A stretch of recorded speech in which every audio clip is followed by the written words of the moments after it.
What is up? This is your LA in a Minute, back with another edition of the LA Taco Neighborhood Project. And today we're going to talk about Wilmington, a low-key, mostly industrial neighborhood in the harbor area of Los Angeles. Now, I dive into a ton of history on this channel, and Wilmington is one of the oldest communities in LA. But the story of Wilmington starts with Abraham Lincoln. What? Let's get into it.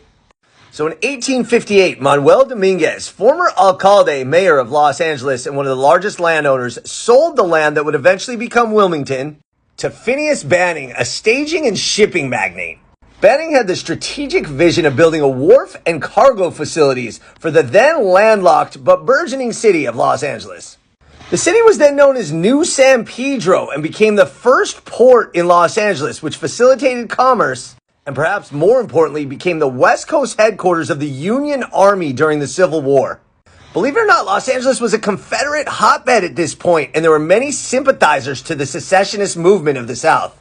That's when Phineas Banning wrote directly to President Abraham Lincoln about his concerns and offered to donate 60 acres of his own land north of the port, where with Lincoln's approval, the Army built Camp Drum to direct military operations on the West Coast.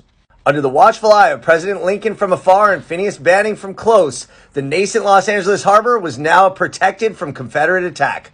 In 1863, New San Pedro was formally renamed Wilmington in honor of Banning's Delaware birthplace.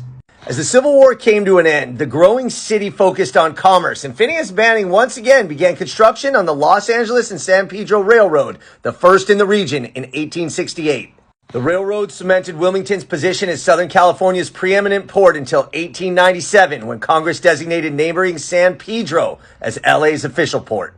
Unable to really compete with San Pedro, Wilmington began to fall into a period of decline.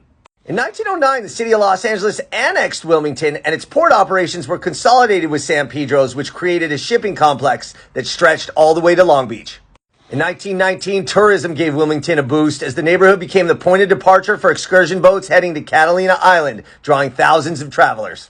But it was the discovery of oil in the 1920s that supercharged Wilmington's growth, spearheading a 1,000% increase in population in only 10 years. During these oil excavations, it was discovered that the indigenous Tongva people were the original inhabitants of what would become Wilmington as far back as 7,000 years ago.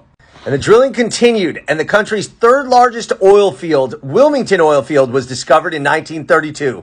Also in 1932, Mexican fan palms were planted along Avalon Boulevard in preparation for Los Angeles hosting the Olympic Games. These were amongst the first of 50,000 trees that would be planted and what would become the consummate symbol of Los Angeles. 30 years later, in 1962, the first Der Wiener Schnitzel, now known as Wiener Schnitzel, opened on PCH in Wilmington.